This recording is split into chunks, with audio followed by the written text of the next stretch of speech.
Hey everyone, this is Cups bringing you another Monster Hunter World Iceborne video, and today we're going to do something a little bit differently. There's a lot of channels and a lot of content out there nowadays that focus on, extremely meta, kind of the most efficient sets to use in speedrunning and things like that. And I wanted to do something a little bit differently just because I want to say about 99% of the population out there that plays Monster Hunter aren't speedrunners. And I want to start a series that are kind of like off meta sets. And this doesn't mean that I'm going to start putting up videos that are just 100% meme sets that have no synergy and just make no sense whatsoever. I just wanted to start showing some sets that I feel are, about 90% of the way there, that are maybe like 1 to 2 minutes slower on like speed runs than using the most efficient things. And today we're going to be taking a look at the Wyvernblast mod, which is the new light bowgun mod, and we're going to be using it on the Vaal light bowgun. So what this does is it launches your hunter back and fires a mine like kind of in the air, and it if the monster hits this mine while it's in the air, it does a tremendous amount of damage, and it works kind of like impact files on Charge Blade or like long shelling or something like that on Gunlance, where it kind of just ignores the hit zone values and does a flat amount of damage. And I was doing anywhere from about 350 to about 500 damage. I'm running special ammo boost level 2 on this as well, which will increase the Wyvernblast damage.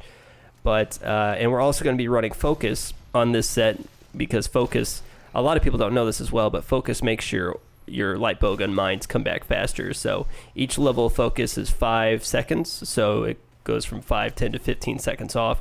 So right now mines are on a 60-second cooldown, but with focus 3 it brings it back 45. So that way we can use more mines to get those more counter damage out. So what this means is we're going to be using the Vaal light bowgun with spread 3. It's an up close and personal, really hard hitting, kind of aggressive play style. And then the idea is that we're going to be using this Wyvernblast mod to kind of cover our butts. And if the monster decides to do something, really aggressive or really physical or something like that, we can propel ourselves backwards or to the side and hit them with a tremendous amount of damage. The set that I'm using for this right now is the Gogoless Rune, which is the Vaal light bowgun. And the custom mods that I'm running are 2 recoil suppressors, a close range up, and a Wyvernblast mod. It's very good at this, and it does a lot of damage. I'll be using the Rajong helmet, the golden headdress beta, the Damascus mail beta chest, the Arshian van braces for more free element, because you need free element 3 to increase the shots on your spread. I'll be using the Damascus coil beta waist, the Garuga Greaves beta, and the Razor Sharp charm, so you can get those, Razor Sharp procs from time to time. Critical Eye 7, this is the skills that all of this will give you. Critical Eye 7, Free Element 3, Critical Boost 3, Weakness Exploit 3, Focus 3, Quick Sheet 3. I wouldn't really pay much attention to that. That's just the, I'm kind of limited right now on my decorations. I'm like HR 180 or something like that right now. But it does come in handy sometimes whenever you're putting the weapon away to roll or drink a potion or something like that.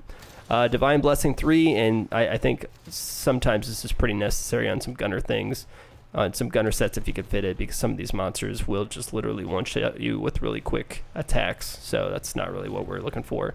The Special Ammo Boost 2, as I mentioned before, to increase the mine damage that we're kind of relying on.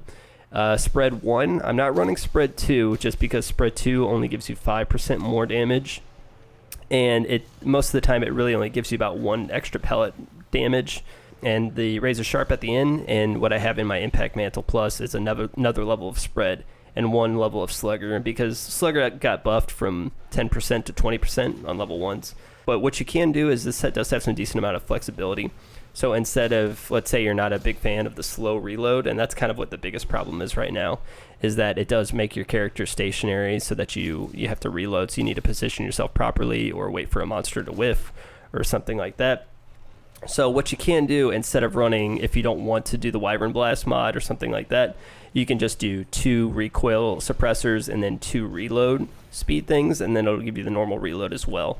You'll be losing a lot of damage by not using close range up, and you're not going to be getting the counter mines as I mentioned before, but the focus is still very, very good, because it'll make the the mines that you put on the ground come back faster. So if you're not spreading the monster in the face, you can go ahead and put mines on the ground, or if you knock them down or knock them out, topples or what have you, you can put those mines on the ground and get some extra damage that way as well. It's just kind of just damage on the top right now with focus, and I don't see a lot of light bowgun players using it.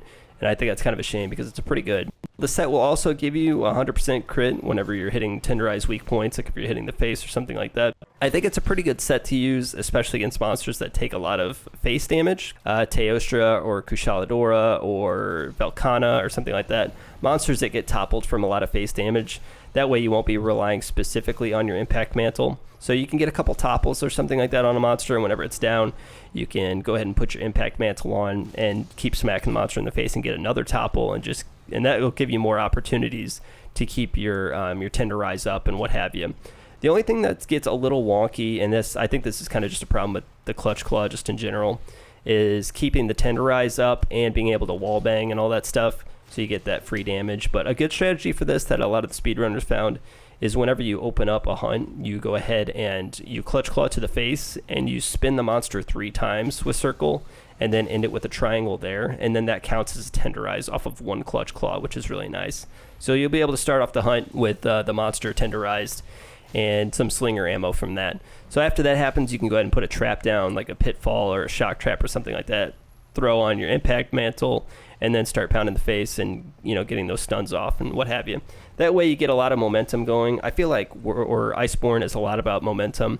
Sometimes the monster kind of just runs you over and you don't really get a chance to play a lot of times, and that specifically is a problem with gunners as well, just because you take the extra physical damage. But that kind of negates a lot of the opportunity as well whenever you have a spread light bowgun and you have impact mantle on and you just keep knocking the monster over and keep stunning it, keep toppling it, keep wallbanging it, keep it tenderized and things like that. You can really run over monsters with sets like this, and you're not really struggling for damage at all, just because you're hitting, like I said, that 100% crit rate, so the crit boost gets really, really effective from there. But give this a chance. Like I said, I don't really think it's all that efficient. It's not, like I said, it's about probably like 90% of the way there. It is very good and it can get the job done, and I was fighting some of the harder monsters in the game with it, but I wasn't, I was usually getting like 10 to 15 minute hunts, depending on how mobile the monster was or being annoying or what have you. But I wasn't carding very much. The Divine Blessing comes in handy a lot. You can also remove that Divine Blessing and put some health boost in or something like that. If you've got some good level 4 slots, you can go ahead and get rid of that quick sheath and put something a little bit more efficient in there.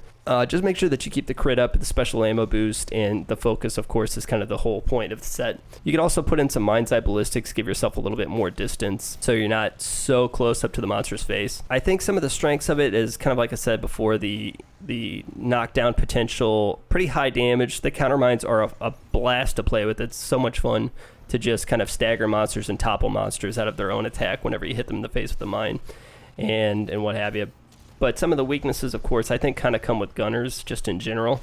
If you don't have a monster that you can easily stagger or topple in the face, you're going to get kind of run over. I was just really struggling with monsters like Tigrex that kind of just stay mobile and keep running over and over and over again, and you don't really get a shot at the face clearly. Something like Rajan, where you can't reach his face. Something like Bariat that has the huge wings that cover the face, things like that. You're going to kind of want to pick and choose what fight you want to use this set on, because otherwise it's going to get really, really annoying. And the monster's just going to stay on top of you, and you can't get away, and just runs you over. And that extra gunner damage that you take is just really, really tough and difficult to deal with. And you'll kind of feel like you're always on the run, and you're always rolling, and you're always chugging potions and what have you. But the monsters that this will do well against, it will do really, really well against, and you'll continuously keep the face tenderized, you'll get the stuns, you'll knock it over, and you'll just shred it, man. It feels really good when it feels good. But if you guys want to check out more light bowgun content or any kind of gunner content in general, I know that Femito, he's a gunner speedrunner that's also on YouTube. He's kind of the guy to go to on gunner material right now, and he also plays around with this light bowgun a lot and has his has his own personal sets, and I'll go ahead and show his I'll go ahead and put his channel in the description below. But he also runs this one, and he has some mathematically really efficient, effective raw sets to go with this. But if you guys are kind of doing this, play around with this with your buddies and things like that, give this a shot. Let me know what you think of it, how you would change it, what you do like, what you don't like. But I also wanted to make you guys aware of my Twitter account. That's at Mr. Cups, that I'll go ahead and put on the screen here, as well as our Discord that I'll go ahead and link right here as well. And then lastly, I stream pretty much every day at twitch.tv/cups. But that's it, guys. Thanks a lot for watching, and I hope to see you next time. Bye-bye.